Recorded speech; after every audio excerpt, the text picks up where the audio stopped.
back to presentation again. Yeah, we can start. Yeah. So we'll talk here first about what is the hydrostatic pressure and how we can calculate. There is equation to calculate pressure at any point in the well pool during static condition. Pressure in units PSI pound per inch square is equal to mud weight. Mud weight here units in the course with BBG pound per gallon. TVD is true vertical depth with foot, and this K is factor equal to 0.052. So pressure in PSI, mud weight in PPG pound per gallon, depth in foot, it give you this K factor is 0.052. Okay, this is the hydrostatic pressure. There is another concept is called hydrostatic pressure gradient. The hydrostatic pressure gradient, the last equation, the two parts or two sides will be divided by TVD or foot. So it give you pressure gradient units PSI per foot. It will be equal mud weight in BBG multiplied by 0.052. This is general equation. If you put here the pressure gradient equivalent to the formation, it give you the mud weight equivalent to the formation. If you put here or calculate the fracture pressure gradient, you can get from this equation the fracture mud weight equivalent to break this formation. So this is the general equations. Okay. And also rest pressure gradient. I will start to share the here with you the well intervention formula sheet. So you have this paper with you. Okay, if you look here, you need the English unit with API. Here, that one, in page number 3.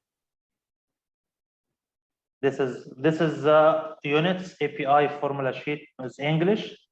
We can use during the exam for calculations. Okay, so you can use this one during your exam. You can take inside the exam room with you. Here, parallel and some abbreviation like pound per gallon, BBG, PSI, pound per inch square, TVD, true vertical depth, V is referred to volume, here ID is referred to inside diameter for the pipe, MD is referred to measure depth, foot, barrel per minute, barrel per foot, and P is pressure, and here shut in casing head pressure, shut in tubing head pressure. This is the two factor for pressure and this for capacity. If you look for the formula, you will find here this is equation number 3. Our first equation, hydrostatic pressure PSI equal to fluid density in BBG by 0.052 by TVD or pressure gradient PSI per foot divided by TVD. So it give you how much pressure at that point. This is number 3. This is number 1, the pressure gradient PSI per foot is equal to fluid density by 0.052. And if you need to get fluid density, you will divide it hydrostatic pressure by TVD 0.052. So the first 3 formula is coming from one formula only or one equation. Equation number 4 is talking about the formation pressure. When you shut in the well during the production or before well intervention operation to stabilize the bottom hole pressure, so there is build up you will see at the surface or at the tubing side, because your analysts usually have isolated the formation with packer. So your formation pressure at that time, after stabilization happened, it will be equal bottom hole pressure equal to hydrostatic column for pressure with PSI inside the tubing plus the shut in tubing head pressure or the well head pressure. Okay. After that equation number 5, how to calculate kill weight gradient or kill fluid density. From the last equation, I will divide both sides by 0.052 by TVD. It give you the kill fluid is with PBG equivalent to the formation. Here, kill fluid gradient PSI per foot, it will be equal well fluid gradient by TVD at the point for circulation, like SSD point or the bottom for the string, plus shut in tubing head pressure, plus any overbalance you will take in consideration, divided by TVD to point for the circulation. It gives you PSI per foot. Okay. Here is the time to pump for circulation. If you start to kill the well during well intervention operation for any reason, so you start to pump kill mud from string to the point for circulation like SSD or sliding side door back to the annulus again. So we need to calculate the time or the capacity. So first we'll start to calculate the tubing capacity, the internal capacity for the pipe. By this equation, barrel per foot unit, it gives you tubing ID in inch, divided by this constant 1029.4, it gives you the units in barrel per foot. After you get barrel per foot, you will buy any foot measure depths for the length for the pipe. It gives you how much pipe capacity from inside. The equation number 8 is talking about annular capacity, the annulus volume between your pipe and between your case or casing. It will be equal casing ID square inch minus tubing OD. You can correct this one. Tubing OD, not tubing ID. This is mistake here in the formula sheet. It will be tubing OD. We got it. Okay, square an inch divided by 1029.4. It gives you the annulus volume in the annulus area outside the tubing. So if you make tubing capacity plus total annulus capacity, it give you the total circulation or total well volume. The annular capacity or annulus volume, it give you something called bottom up, from bottom for the well up to the surface. It's called bottom up in some cases. So the volume here, after you get capacity, the capacity barrel per foot, it will be by MD for the well. It give you volumes for tubing or for annular. If you need to get the time to circulate in minutes, you will get capacity by parallel divided by the pump rate you're working with, barrel per minute. It gives you how many minutes for circulation from surface to tubing end or from tubing end up to surface annulus volume. If you need to get a stroke per minute for the pump, so you will divide it parallel by SPM for the pump, like 30 SPM or 40 SPM stroke per minute. It gives you how many you will divide it barrel by pump displacement by barrel per stroke. It gives you how many strokes to circulate. After you get the parallel, you will divide it by barrel per minute. It gives you minutes for circulation. It's clear? It's clear. Okay.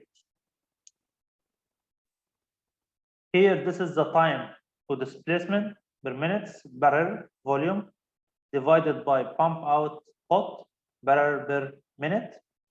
This is the concept for the force, pressure equal force by area. So force equal pressure applied, PSI by area, inch square. The area for the pipe is like circle, so the area it will be diameter inch square by 0.785. It gives you the area for the pipe, cross section area for the pipe, like circle by inch square, so you can get any force applied below the pipe, like area by pressure applied below from the formation. This is the most equation you can use during this course. It's a simple equation talking about volumes and gallons and for volume, and also time for circulation, stroke per minute, or also pressure equation, and that's it. This is a simple equation we can use during our course. Okay. You have this formula sheet with you, right?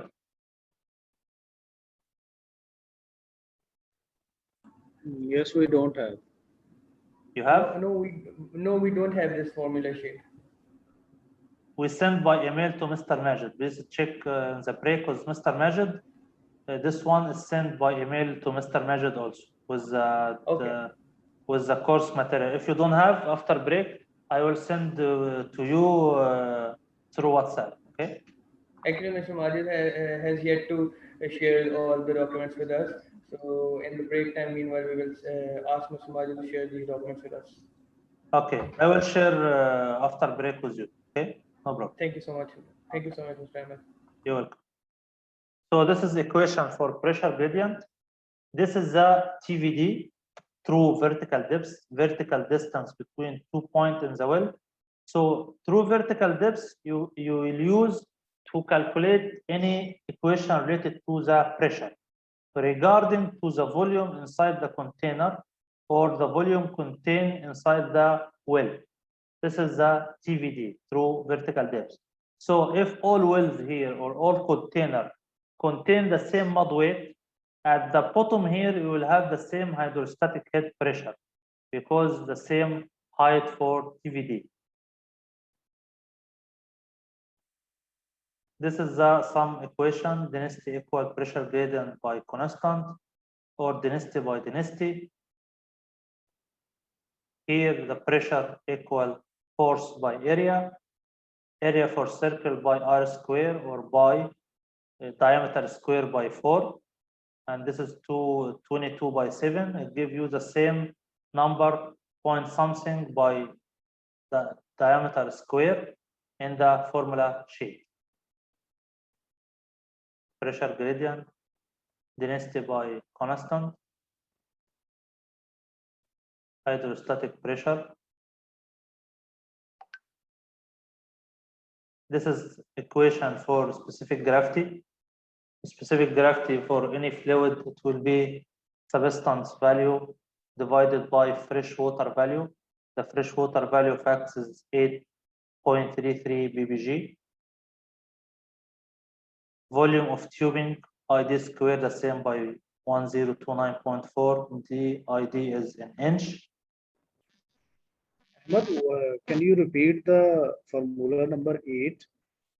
What is GCF? Formula number 8 actually is not related to the course. This is general equation. How you can calculate gas bottom hole pressure? It will be gas correction factor from table by shut-in tubing head pressure. Okay, but you can get hydrostatic head for the gas from the same formula like hydrostatic head for pressure. If you have the density or a specific gravity for the gas. Ahmed, most of the time shut-in wellhead pressure will be given, right? Shut-in wellhead pressure, it will be given, the wellhead pressure after shut-in the well. Okay. Is there anything? Is there any other name of shut-in wellhead pressure, or another name? It can be shut-in tubing head pressure, or WHP wellhead pressure, or maximum shut-in pressure. This is most name for shut-in tubing head pressure or pipe wellhead pressure. I mean the pressure inside the string as a surface. Okay. It is always without the hydrostatic pressure, right?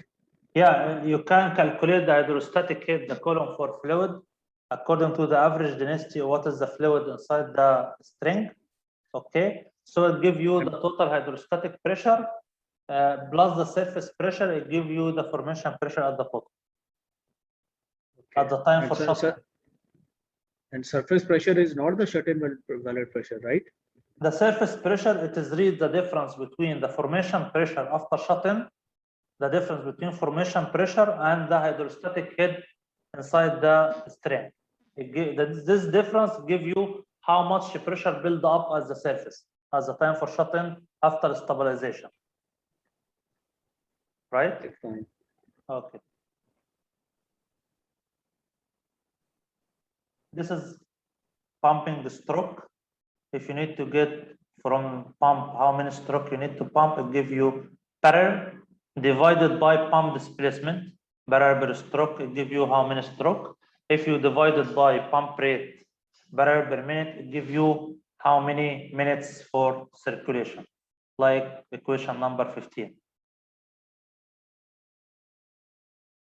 Volumes by pumping rate, barrel per minute. Fresh water, some facts about fresh water: pressure gradient 0.433 psi per foot, specific gravity 1, its density is 62.4 or 8.33 ppg, ABI is 10. This is a standard fluid we use as universal fluid to compare between any fluid and the compared with fresh water. So in this time, pressure gradient can be here force by area. To give you how this 0.433 is coming from. So this one is not important for us. This is freshwater density. This is method how to measure the fluid by measuring or by from equation.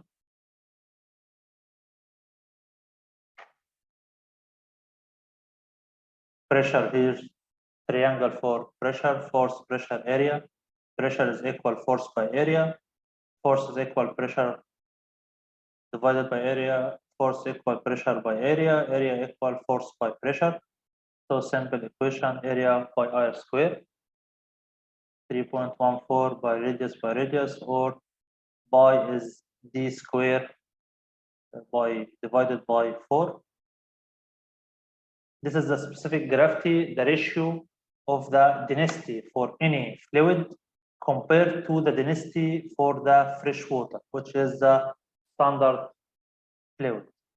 So if you need to get the specific gravity for oil, so you know the weight or the density for oil divided by the density for the fresh water 8.33, it gives you the specific gravity for the oil. To find the specific gravity, divide fluid weight by fresh water. For example, you have salt water 10 ppg. So I need to know what is the specific gravity for salt water. It will be equal 10 ppg divided by the fresh water density 8.33 standard. It gives you 1.2.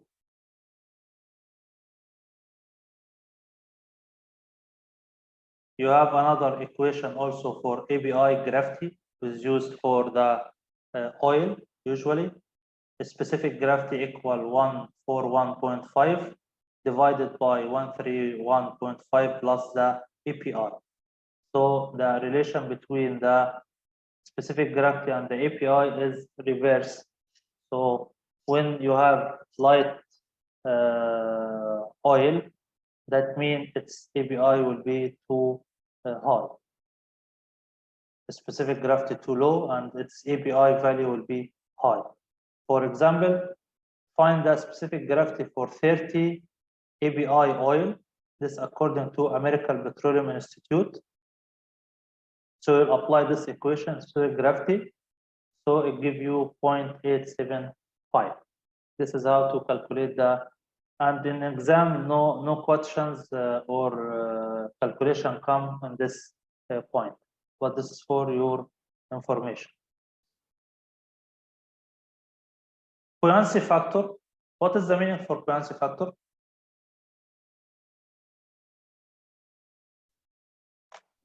It is the force applied by the fluid whenever some object is immersed in a liquid. Yeah, very good. This is the effect for the floating when you start to running string or pipe inside the well filled with fluid. So the fluid will be carry some weight of the string. So the string weight in the air, it will be different than the string weight inside the fluid. So this is called effect of the buoyancy factor. So it is an upward force exerted by fluid which opposes the weight of an immersed object like the tubing inside the well. This is the formula how to calculate the buoyancy factor.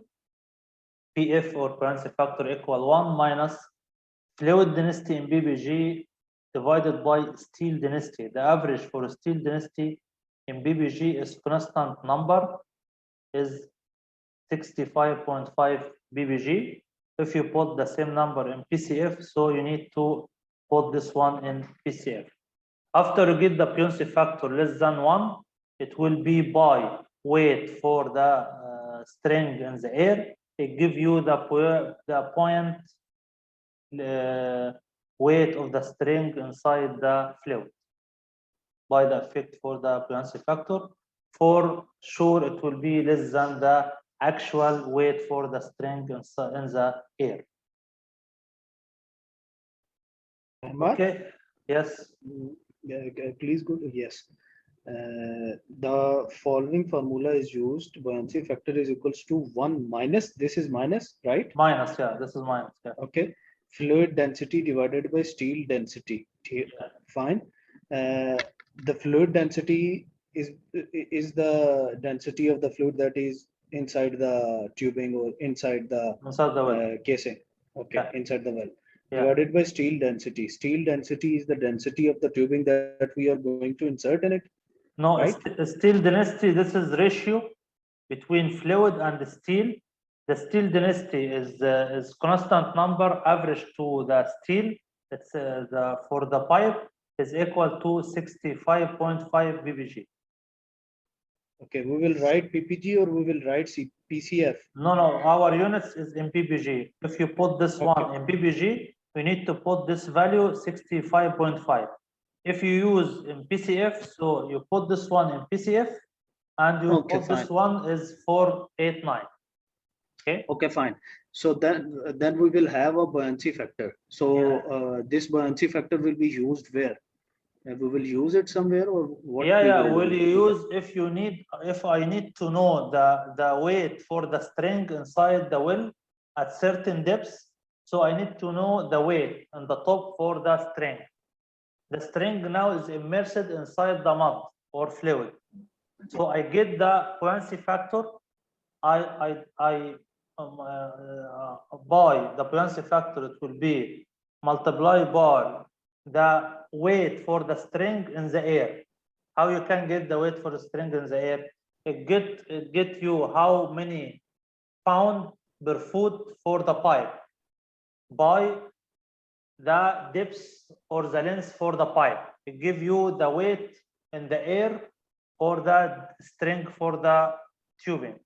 By the buoyancy factor, it give you the point weight for the string after immersed inside the mud or the fluid. Okay, fine. Clear? Mr. Ahmed, can we replace this formula with 1 minus fluid density divided by 65.5, or the steel density means the material of the pipe which is being immersed in the fluid? Yeah, this is the steel density. This is a standard number. It's measured like steel for the weight for the steel in ppg. Yes. It give you this number. So this number will not change.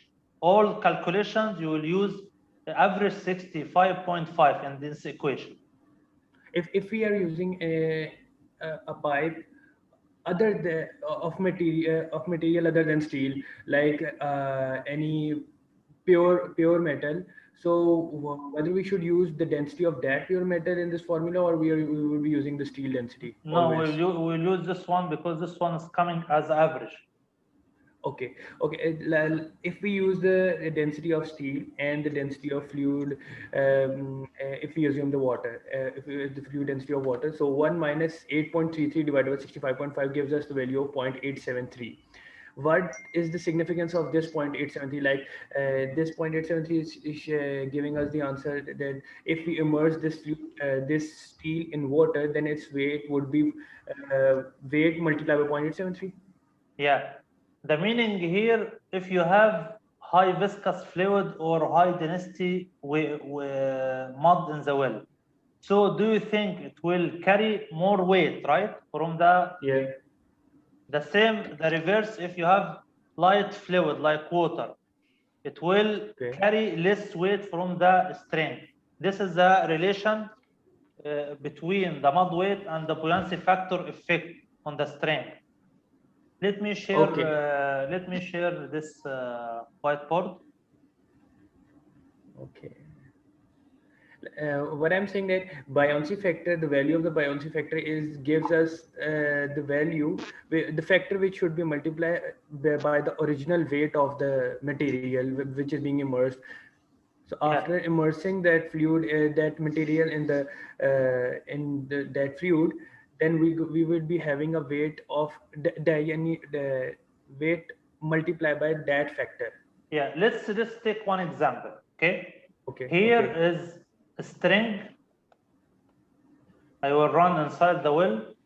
Its weight like 9.3 pound per foot. Yes. I will run to 5,000 foot, and I need to know the weight for this string. So weight and the mud weight like 9.5 ppg inside the well. Okay. Yeah. So the weight for string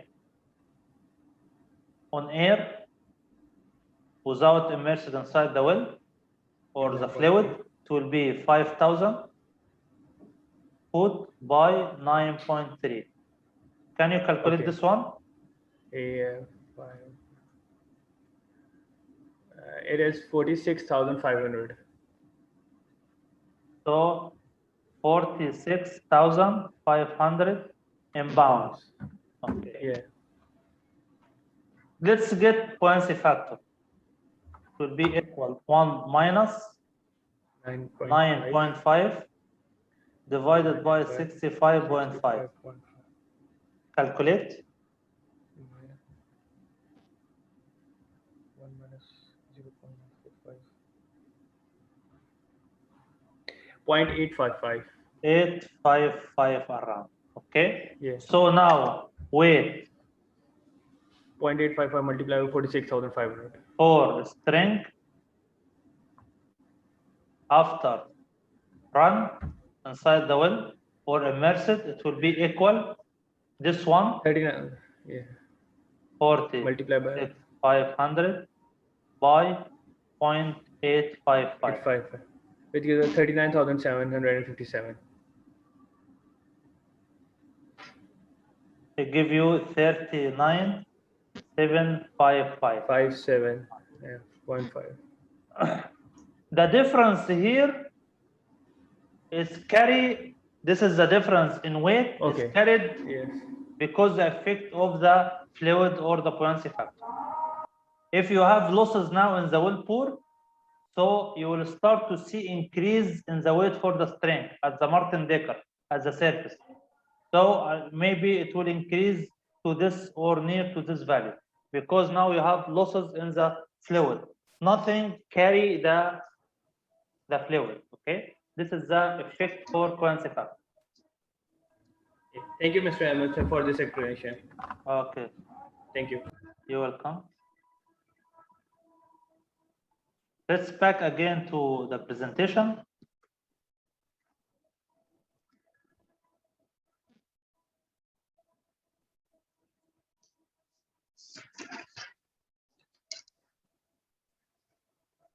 Here we'll talk about what if I need to kill the well while well intervention operation or while completion or while work over. So we'll talk here about formation damage and well killing operation. The formation damage or skin factor can cause damage or reduction in permeability for the formation fluid. So well intervention can make some damage to the formation if you need to go to kill the well. It can cause bore or perforation plugging by kill fluid solid if the kill fluid is not clean enough. So there is solid or scale or debris can pack to the formation, make plugging with the time. Or another factor, if you pull heading and exceed the fracture pressure at the surface, so you'll start to take leak or losses inside the formation. This is source for formation damage. Permeability also can be reduced or reduction if you are circulating fluid have or contain some solid without filtration. Permeability also can cause or reduction due to insoluble precipitants formed during acid stimulation, especially with hydrofluoric or HF acid. You know, after you doing or performing the cement job, sorry, the acid job or stimulation job, there is something called the spent acid. The spent acid will be inside the formation. If the spent acid is left, this is source for plugging to the formation.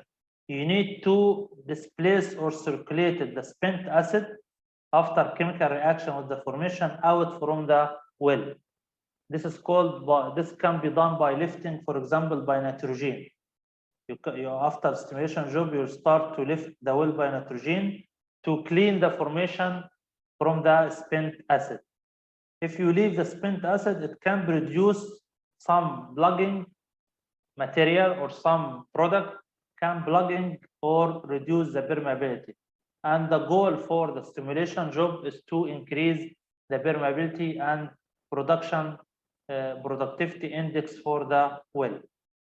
Also, another problem is related to the clay. The clay can be swelling if you use incompatible brine or contamination for water with the clay. The clay is sensitive to the water. It can be swelling inside the well bore and make damage to the formation.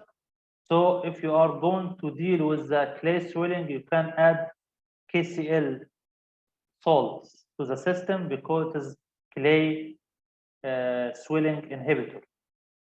Bore or perforation plugging due to bullheading, you start to bullhead all the fluid or oil inside the string back to the formation again.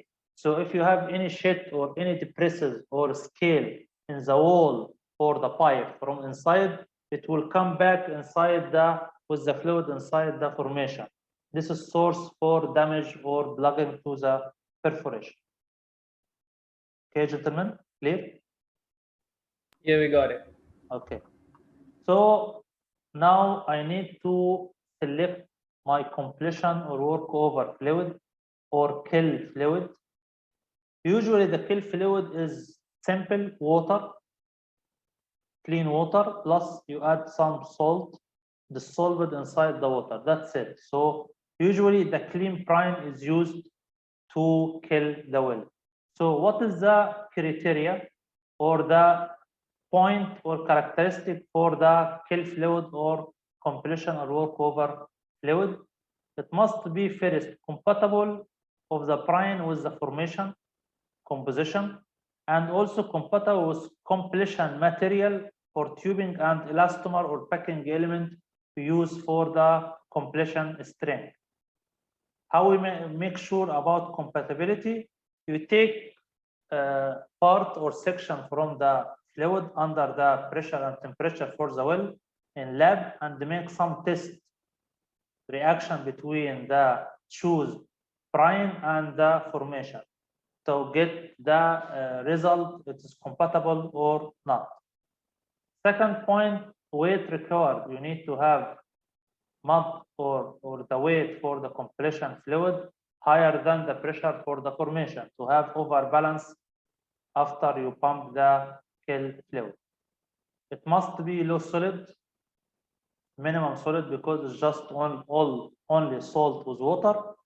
It should be corrosion resistance, add some corrosion inhibitor to the system. Hydrate resistant to not form hydrates under certain condition. And you need to have some health and safety aspect and also pollution control measures. When you start to mix the brine at the surface, we don't need to have any spill from tanks, so we need to control the pollution. This is most characteristics for the completion, workover, or kill fluid during the killing operation. How we can minimize the damage? So we can have fluid isolation. During circulation, you are running first to run with mechanical plug like wire line plug in the tail for the pipe to isolate between the formation fluid and the completion or kill fluid. And after that, you're running to open with slick line the SSD or a sliding side door. Then you start to circulate the kill fluid above the perforation or formation. So this is the first way to try to minimize damage and no contact happen between the kill fluid and the formation by setting this mechanical barrier. You can make this if you choose fluid cleanness, you choose or use filtration unit or centrifuge unit as the surface. After you mix the brine, you will pass first on the filtration unit to filter from any fine solids. And after that, you pump it inside the well to kill the well. And also you use or select fluid compatible. pH is maintain pH to not make corrosion for the pipe or casing. You need to check characterization or freezing point for the fluid and consider you add some corrosion inhibitor 1 to 3% above the brine if you will leave or lift the brine for some time inside the well to not start to make corrosion to the pipe or the casing. The brine composition here, you have different salt composition we can use to prepare our brine or completion fluid. You can start according to the weight. Potassium chloride KCl, this is usually you can use with if you have problem for clay swelling. As we said, this is anti-clay or inhibitor for the clay. This give you range from 8.3 fresh water up to 9.7 pound per gallon. If you add more salt above 9.7, you will not increase the weight for the brine because you reach to saturation point. The water is fully saturated with salt. Sodium chloride NaCl give you range from 8.3 up to 10 ppg. Then calcium chloride CaCl, it give you up to 11.8. Then calcium chloride, calcium bromide up to 15.2. Down to zinc bromide, it give you maximum to 21 pound per gallon. Zinc bromide, this one liquid and usually used in high temperature, high pressure or deep gas well to control the gas well or to kill the gas well. Ahmed? Yeah. Ahmed, why can't we use the potassium chloride brine from 8.3 to 15 ppg? If we use 15 ppg of potassium chloride brine, they can make precipitates or what can they do? If I use more salt above this 15.2, what will happen? This is your question? Yeah, actually, I'm asking potassium chloride brine, the first one. Okay. Potassium, yeah. Okay. The range given is 8.3 to 9.7 ppg. Fine. Yeah. But I wanted to use it in a 15 ppg. Okay. Why can't I use a 15 ppg of potassium chloride brine? Because this one above 9.7, if you add to the tank more salt, it will, what happen? It will settle inside the tank. It will not mix with the water. It will not dissolve inside the water, because the maximum here weight, it is the maximum saturation. That means all water is saturated with salt now. More salt inside the brine now, it means nothing. It means that the salt will be settled inside the bottom for the tank without increasing the weight for the brine. This Okay, is called fine. saturation point.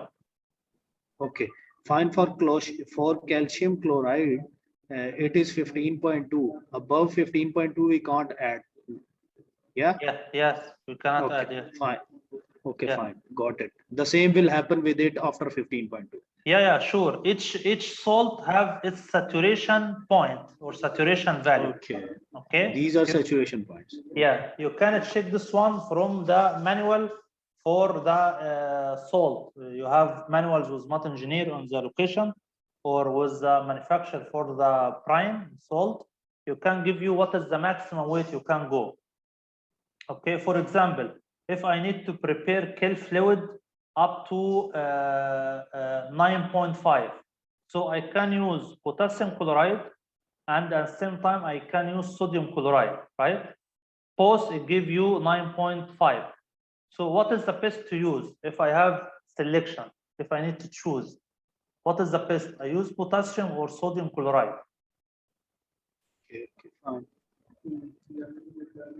What do you think? I need to choose one. Okay, salt. I will choose the most cheapest. If the potassium chloride is the cheapest, I will choose it. If the sodium chloride is the cheapest, I will choose it. If the calcium chloride is the cheapest, I will choose, because it's in the range of 9.5. All of them. Okay, this is cost wise. This is how to select first based on the mud weight I need. Second, based on the cost. You are right. But here, let's look at one point. 9.5 ppg. Here, if you prepare using potassium chloride and you pump the kill fluid inside the well, and for any reason you need to increase more than 9.5. So in this case, you have 0.2 safety factor or range to increase. But here you have half ppg. So this is also our selection, because if, for example, I need to go to 9.8, this one you cannot go above 9.7. So first selection is based on the weight I need to go plus safety margin if I need to increase more after killing. Second option, you need to select based on the cost. For sure, sodium chloride, NaCl, is cheaper than potassium chloride. The potassium chloride is expensive because it is used for a special situation, and it's come in small bags. A special condition like you have clay swelling for some problem. Okay. This is the second selection. Third selection, based on the availability on location. If you don't have any choose for, or you have only calcium chloride, so this is only our selection. You will use calcium chloride. So in the stock availability, the third selection, first on the weight, second on the cost, and third on the availability. But our recommendation, if you are going to use this one, sodium chloride, up to 10 ppg, and you need to increase your weight above 10 ppg, you need to displace all the hole with new brine like calcium chloride. You cannot continue adding calcium chloride above the sodium chloride in the same well. Okay, because two salt, that mean maybe it produce some product, it can plugging or affect on your formation. Okay. Yeah. Okay. Thank you. Okay. You're welcome. Here, last point, I will check with you. Sorry, now okay. So now it is, I think, 11:30. So we'll stop for lunch break. 1:30. Sorry, It's 130.